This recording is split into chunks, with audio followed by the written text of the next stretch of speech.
এয়ারপোর্টে এসে সম্ভবত এগুলি স্টাফদের বাস, যারা এখানে চাকরিরত আছে তাদেরকে আনয়ন করার জন্য এই বাসগুলো আসেন।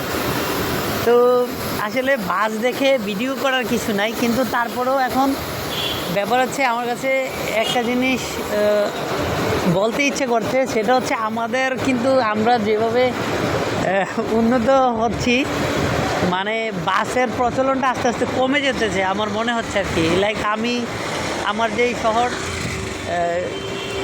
কুমিল্লা বুড়িচং, ওইখানে আগে যেরকম বাস দেখতাম এখন আর অত বাস দেখা হয় না। তো আসলে আমরা আলহামদুলিল্লাহ আল্লাহর মতো আমরা এগোচ্ছি। আমার সাথে কিউট মামা আছে। মামা কী অবস্থা? আলহামদুলিল্লাহ, ভাল লাগতেছে? আলহামদুলিল্লাহ। ভাল লাগছে মামা?